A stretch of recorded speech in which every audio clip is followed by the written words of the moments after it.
অত্যন্ত খুশির খবর পশ্চিমবঙ্গের সমস্ত সরকারি চাকরিজীবী এবং পেনশনারদের জন্য। অবশেষে মিলতে চলেছে ডিএ।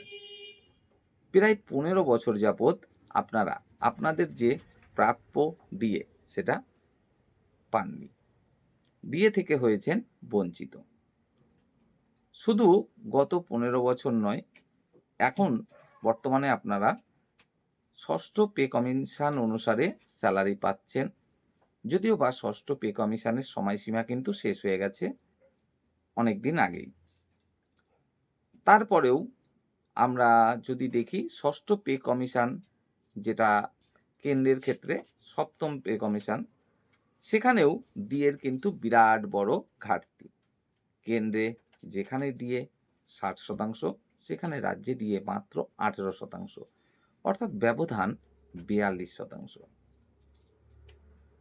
এই যে ডিএগুলো, বকেয়া ডিএ বা চলতি ডিএ, এই ডিএগুলো আপনারা অবশেষে পেতে চলেছেন।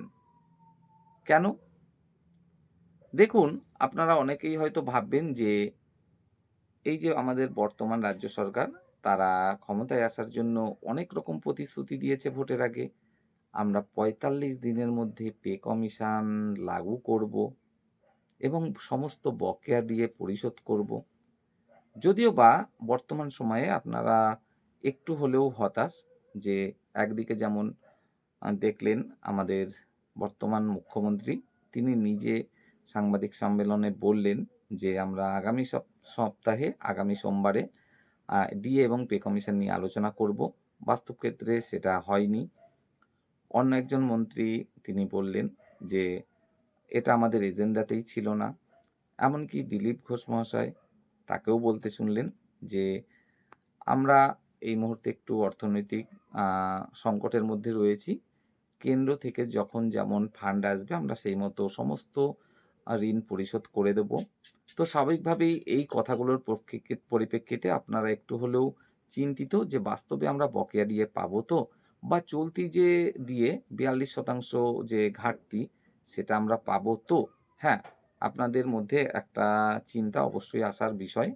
তাছাড়া বিগত সরকার থাকাকালীন অবস্থায় শেষ পরিস্থিতিতে তিনি ৪% ডিএ বৃদ্ধিও করে গেলেন, ঘোষণা করে গেলেন। সেটা পর্যন্ত বর্তমান সরকার ঘোষণা এখনো করেনি বা দেয়নি। তাই আপনাদের এই যে চিন্তা, স্বাভাবিকভাবেই বৃদ্ধি পাওয়াটাই স্বাভাবিক। তো সব ঠিক আছে। তারপরেও বলতে চাইছি যে আপনাদের জন্য অত্যন্ত খুশির খবর এই কারণেই যে এবার রাজ্য সরকার আলোচনায় বসতে চলেছে আগামী ৩০ তারিখে বিভিন্ন কর্মী সংগঠনের সাথে, এবং আলোচনার বিষয়বস্তু হলো ডিএ। হ্যাঁ, সেখানে শুধুমাত্র বকেয়া ডিএ নয়, চলতি যে ডিএ ৪২% ঘাটতি, অর্থাৎ কেন্দ্রে যেখানে ৬০% ডিএ দিচ্ছে, সেখানে রাজ্যে যে মাত্র ১৮% ডিএ। তো এই যে ঘাটতি, এই বিষয় নিয়েও কিন্তু সেখানে আলোচনা করা হতে চলেছে। তো রাজ্য সরকার কি ভাবছে এই ডিএ, বকেয়া ডিএ এবং চলতি ডিএ দেবার প্রসঙ্গে, এই নিয়ে কিন্তু কর্মী সংগঠনগুলোর সঙ্গে আলোচনা হতে চলেছে। অবশ্যই কর্মী সংগঠনগুলোর প্রস্তাব সেখানে থাকবে। সমস্ত বকেয়া ডিএ এবং চলতি ডিএ যে ব্যবধানটা, সেটা যেন মিটিয়ে দেয়া হয়। তবে এই বিষয়টাও আমাদেরকে মাথায় রাখতে হবে যে বর্তমানে পশ্চিমবঙ্গ সরকার কিন্তু ৯,০০,০০০ কোটি টাকা ঋণ। তো শুধুমাত্র সরকারি চাকরিজীবীদের কথা ভাবলেই হবে না। বর্তমান পশ্চিমবঙ্গ সরকারকে কিন্তু সমস্ত রকম যে জনকল্যাণমূলক প্রকল্প, সেগুলোর কথাও ভাবতে হবে। তাছাড়া আম যাবতীয় সমস্ত কিছু কিন্তু ভাবতে হবে, এবং শুধুমাত্র যে কয়জন চাকরিজীবী আছেন তাদের কথা ভাবলেই হবে না। পুরো পশ্চিমবঙ্গের অধিবাসীদের কথা ভাবতে হবে। তাই স্বাভাবিকভাবেই সমস্ত কিছু ভাবতে গিয়ে হয়তো ডিএ মেটাতে গিয়ে একটু হলেও সময় লাগবে। এটাই স্বাভাবিক। তবে যদি দেখা যায় যে আগামী ৩০ তারিখে আলোচনার ফলে অন্ততপক্ষে তারপরে দেখা যায় এই ৪২% যে ঘাটতি রয়েছে, সেখান থেকে অন্তত ১০-১২% মানে ডিএ ঘোষণা করা হয়, সেটাই কিন্তু অবশ্যই একটা পজিটিভ বার্তা আসবে সরকারি চাকরিজীবীদের জন্য। যে অন্ততপক্ষে ১০-১২% তো ঘাটতি মিটল। আবারও না হয় ৩-৪ মাস পরে আবারও ১০-১২% ঘোষণা করা হবে। এভাবে করে আ যতদিন পর্যন্ত কেন্দ্রে ৮ম পে কমিশন লাগু না হচ্ছে এবং রাজ্যে যখন কেন্দ্রে স্বাভাবিকভাবেই ৮ম পে কমিশন লাগু হবে, তখন কিন্তু এই বিষয়টা দেখতে হবে রাজ্যে যেন ঠিক সেই দিন থেকেই ৭ম পে কমিশন লাগু হয় এবং তার আগে পর্যন্ত এই যে ব্যবধানটা এটা যেন মিটে যায়। তো সেই জিনিসটা অবশ্যই কর্মীদেরকেও মাথায় রাখতে হবে এবং সরকারকেও মাথায় রাখতে হবে। আর আমরা সকলেই কিন্তু জানি ন্যূনতম 50% ডিএ না হওয়া পর্যন্ত কিন্তু পে কমিশন বসানো যায় না। তাই স্বাভাবিকভাবে এখনো ন্যূনতম ৩২% ডিএ অবশ্যই দিতে হবে রাজ্য সরকারকে, তারপরেই পে কমিশন দিতে পারবে। তো যদি ৪ মাস পর, পর এখনো কিন্তু আপনাদের মাথায় রাখতে হবে যে কেন্দ্রে ৮ম পে কমিশন লাগু হতে ন্যূনতম ১ বছর লাগবে। সে যতই বিভিন্ন জায়গায় বলা হোক না কেন দীপাবলিতেই ৮ম পে কমিশন লাগু হতে চলেছে। বাস্তবে হয়তোবা সেটা সম্ভব হবে না। সময় লাগবে এখনো প্রায় ১ বছরের কাছাকাছি।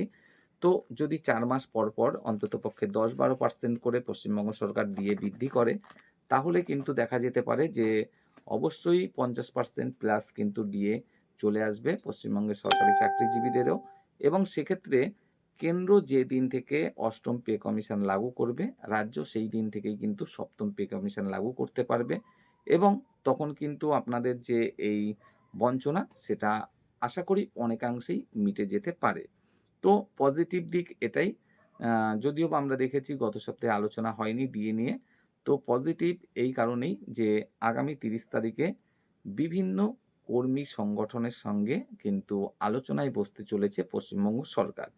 দেখুন, পশ্চিমবঙ্গ সরকারকে আমরা যে আ পুরোপুরি নেগেটিভ ভাবে দেখব, গত ক্যাবিনেট বৈঠকে আলোচনা করেননি বলে এটা পুরোপুরি ঠিক হবে না আমাদের জন্য। কেন? সবে তো মাত্র ১৫ দিন হলো সরকার গঠনের। এর মধ্যেই যদি আমরা সবাই মিলে একবারে চাপ দিই, আ তাহলে তো ঠিক নয়। তো হ্যাঁ, এই বিষয়টা অবশ্যই হতাশাজনক যে আ দিলীপবাবু একরকম কথা বলছেন, আ মাননীয় মুখ্যমন্ত্রী একরকম কথা বলছেন, আম আ মু তারপরে আরেক মন্ত্রী আরেক রকম কথা বলছেন। তো প্রত্যেকেই মূলত যে কথাগুলো বলছেন, সে কথাগুলো এমনভাবেই হচ্ছে যে হয়তো একটু চিন্তা বাড়ছে। তারপরে যে ৪% ডিএটা ঘোষণা হয়েছিল বিগত সরকারের সময়ে, সেটাও পর্যন্ত দেয়া হচ্ছে না। চিন্তা থাকাটাই স্বাভাবিক। তো তারপরেও বলব, দেখুন, ৩০ তারিখ পর্যন্ত। ৩০ তারিখে আলোচনার পরেই কিন্তু আমরা পরিষ্কারভাবে জানতে পারবো, বুঝতে পারবো কর্মী সংগঠনগুলো যখন এই বিষয় নিয়ে আমাদের সামনে মন্তব্য প্রকাশ করবে যে তাহলে কি আলোচনা হলো, ফলাফল কি বেরিয়ে এলো, তাতে কর্মী সংগঠনগুলো খুশি কিনা। তারপরেই কিন্তু পুরো বিষয়টা আমরা জানতে পারবো যে বকেয়া দিয়ে বা চলতি দিয়ে আমরা ঠিকঠাকভাবে পাচ্ছি কিনা।